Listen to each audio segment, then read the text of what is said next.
What's going on, everybody? Welcome back to another AR offense match here in Astra season. Let me facing off against a Cav Line here today. Just run over the enemy team real quick. Got Brave Veronica on the left there with Honed Cavs, and Gunther also running Honed Cavs. So whenever you have this without Harsh Command on Duma and without Restore on Veronica, it makes you susceptible to panic, just like a Versa panic manner. So I don't really recommend that. Brave Lynn and Gunther actually are both really good Cav Line units, though. Brave Lynn because of her Sake's Blessing, and Gunther because of her preference weapon.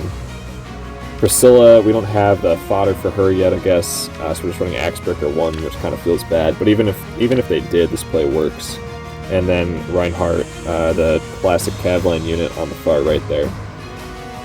Do have a level 7 Panic Manor, though, so that's really good. The Panic Manor in that spot is really good on Cav Line. Prevents you from tanking sort of those inner lanes there. And then overall, this map is the Cav Line map you want to run if you only have one Mythic. Which in this case we just have Duma and 5 Cavs. This is a stronger defense map than the one I run with 2 Mythics because it threatens 5 lanes instead of 4. The trade-off, though, I think is worth it to have the second Mythic if you have it available to give yourself more score loss protection, but this works well too. We're going to run our counter team has basically 2 carry units. That's kind of the way you want to think about it. So when you're fighting Cav Line, so we got Brave Lynn and Brave Micaiah. Brave Micaiah, obviously one of the classic Cav Line counters. Everyone gets her for free if they want. And so she's a really great unit to use. And then Brave Lynn is really good. She's ranged. She has a lot of movement, so she can really help you pick off and clean up things on turn 2 and 3 and prevent you from getting overrun, which is always the fear with Cav Line. So we're just going to have Brave Micaiah bully Reinhardt, as we've seen plenty of times on this channel, in reverse on my defense team.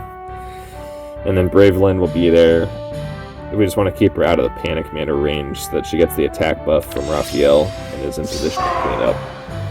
I think one thing I could do differently here is I could have either not broken these buildings on the left side or broken the building on the right side in front of Brave Micaiah.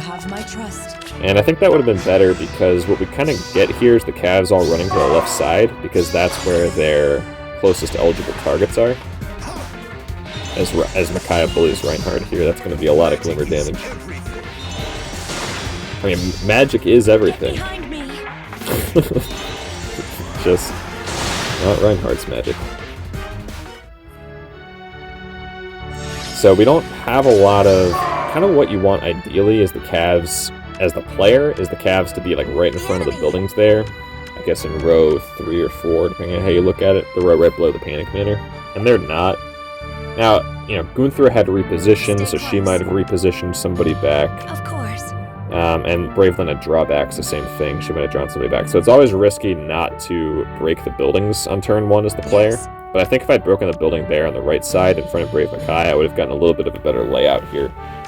Fortunately, the Tactics Room does really help us here. We only have to kill 2 Cavs on this player phase and be safe.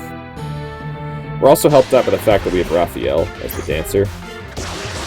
So you can run a Cav Line counter team with just Brave Micaiah and a dancer and a bonus unit. That works too. Especially if the bonus unit is the type of unit that can tank a Cav Lane for you for a turn while you're surviving turn 1, basically. This way? Yes. And then obviously Tactics Room really helps us here, and Tactics Room is really good against Cav Line. I just don't think it's worth running it against other team comps, and Cav Lines are so rare that I don't think it's worth setting up your buildings to counter Cav Line specifically. Stay close.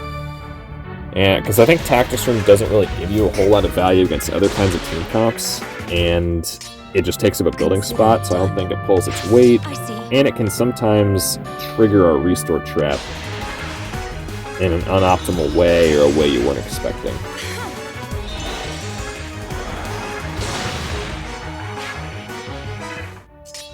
Brave Micaiah gets exact lethal there on Duma, which definitely feels good. Was not necessary because we have plenty of turns, and Veronica was locked down this turn anyway. Could have killed Duma next turn, no problem. Veronica is going to move out of tactics room range here, finally. Only took her a few turns.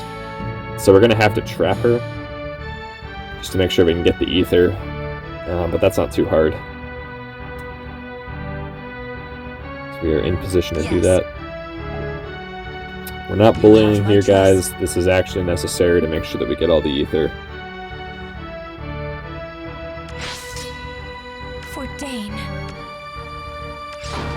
The enemy. I am a big fan of Cav Line, and honestly, I think this defense team probably gets this player a lot of wins, even though the Cavs aren't even that invested, right? There are not a lot of merges on this Cav Line, just because of the turn one pressure. Like, one of the reasons this was so easy for me to deal with is because of the building space I have. I only have 4 offense buildings, and that's the way you want to do it in Astra season. There's only have 4 or 5 offense buildings. Give yourself that space. Again, it obviously really helps against Cav Line. I think it helps against a lot of different team comps. For Dane. But obviously we're seeing it against Cav Line here. But against someone with 6 offense buildings, I think this team is really difficult to deal with, because they only have 1 space to hide. Alright, that's GG. That's going to do it for today. Hope you all enjoyed this video. If you did, I'd appreciate a like, a comment, and a subscribe. And I will see you all next time.